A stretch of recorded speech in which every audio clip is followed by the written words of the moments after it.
बिस्मिल्लाहिर्रहमानिर्रहीम। First year आज की वीडियो में हमारा टॉपिक है मैग्नेटिक फ्लक्स।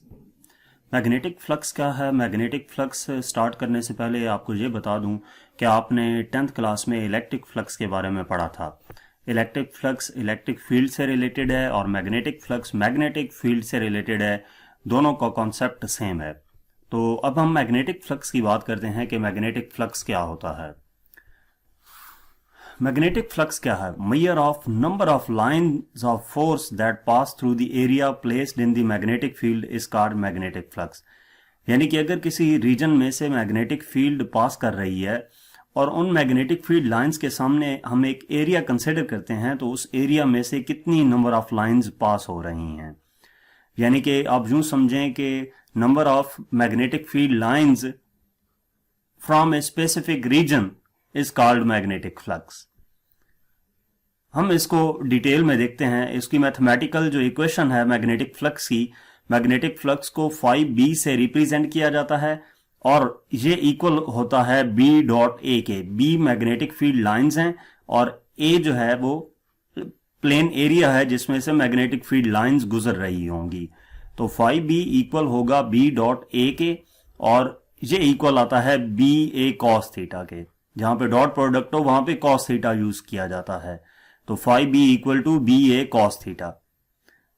इसका जो यूनिट है मैग्नेटिक फ्लक्स का वो वेबर होता है और 1 वेबर इक्वल होता है 1 न्यूटन मीटर पर एम्पेयर के। तो 5b हमारे पास स्केलर प्रोडक्ट है, ये हम इस इक्वेशन की मदद से देख भी सकते हैं। 5b एक स्केलर प्रोडक्ट है मैग्नेटिक फील्ड b और सरफेस एरिया a का। और फ्लक्स का मतलब क्या होता है? स्पेसिफिकली फ्लक्स क्या कहलाता है कि flux is the flow of field lines through surface area which is placed in that field. के एक फील्ड में मैग्नेटिक फील्ड अगर है तो मैग्नेटिक फील्ड के रीजन में एक स्पेसिफिक एरिया, उसमें से कितनी नंबर ऑफ फील्ड लाइंस गुजर रही हैं उनको हम मैग्नेटिक फ्लक्स का नाम देते हैं। अगर सिंपल फ्लक्स की बात की जाए तो एक स्पेसिफिक एरिया से कितनी नंबर ऑफ लाइंस पास हो रही हैं इसको फ्लक्स का नाम दिया जाता है। तो हम इसकी एक्सप्लेनेशन देखते हैं। मैग्नेटिक फ्लक्स की एक्सप्लेनेशन से मजीद आपको समझ आ जाएगा कि मैग्नेटिक फ्लक्स क्या होता है। मैग्नेटिक फ्लक्स की एक्सप्लेनेशन देखने से पहले हम ये देखते हैं कि मैग्नेटिक फ्लक्स किन फैक्टर्स पे डिपेंड करता है।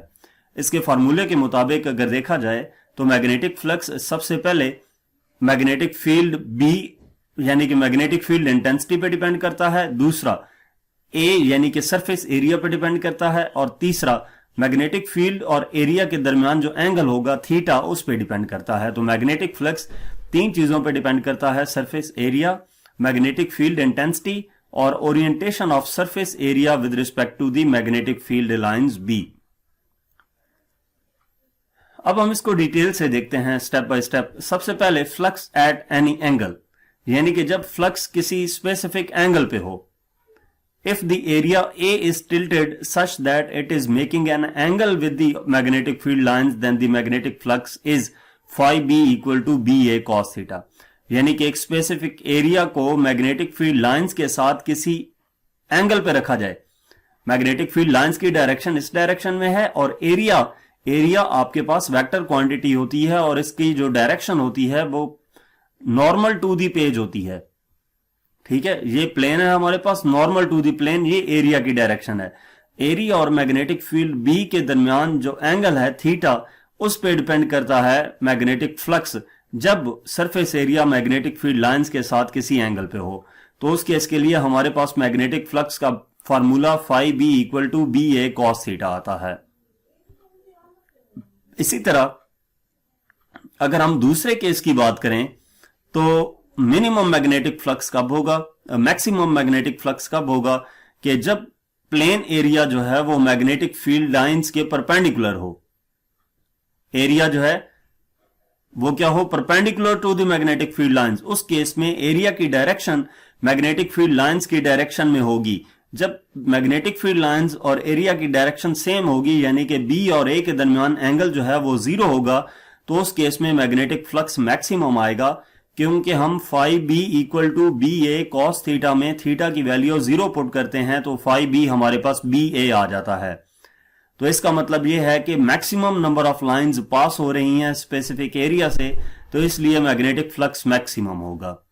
और अगर मिनिमम फ्लक्स की बात की जाए तो या जीरो फ्लक्स की बात की जाए तो इस केस में अगर मैग्नेटिक फील्ड लाइंस के पैरेलल प्लेन कंसीडर किया जाए, या यूं कह लें कि जो सरफेस एरिया है वो the direction of the surface area is perpendicular to magnetic field lines, यानी कि जिस डायरेक्शन में मैग्नेटिक फील्ड लाइंस हैं उसके साथ 90 डिग्री का एंगल हो सरफेस एरिया का, तो उस केस में जीरो फ्लक्स होगा। आप देख सकते हैं कि इस केस में कोई भी मैग्नेटिक फील्ड लाइंस इस रीजन में से नहीं गुजरी, कुछ लाइंस ऊपर से और कुछ नीचे से क्रॉस हो गई हैं, तो इस केस में जीरो फ्लक्स होगा, यानी कि सरफेस एरिया से कोई भी number of magnetic field lines pass नहीं हो रही।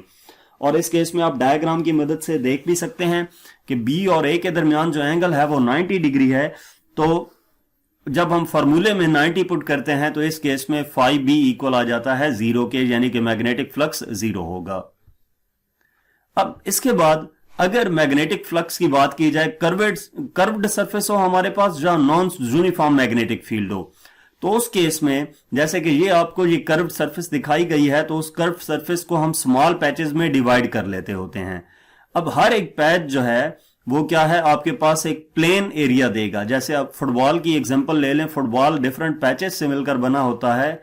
अगर फुटबॉल के तमाम पैचेस अलग कर लिए जाएं और उसमें से किसी एक पैच को हम कंसिडर करें तो वो आपके पास प्लेन सरफेस होगी, अदरवाइज तो वो फुटबॉल कर्व्ड सरफेस है।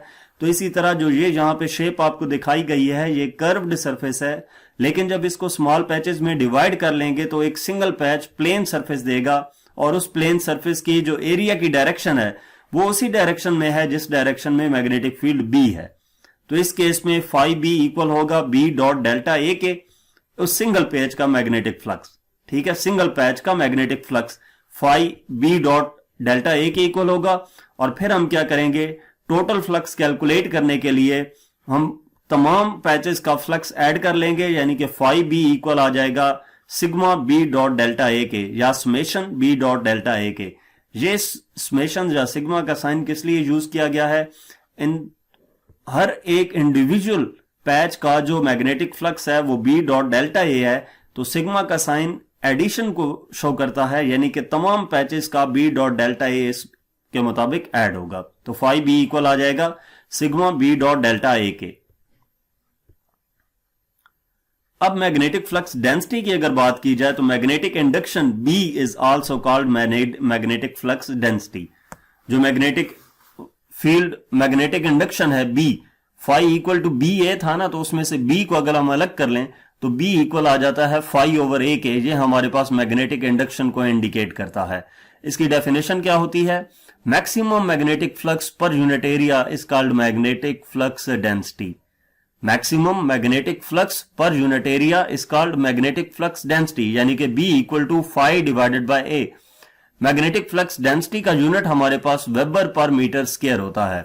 फाई का यूनिट वेबर और एरिया का यूनिट मीटर स्क्वायर, तो मैग्नेटिक फ्लक्स डेंसिटी का यूनिट हमारे पास वेबर पर मीटर स्क्वायर आता है।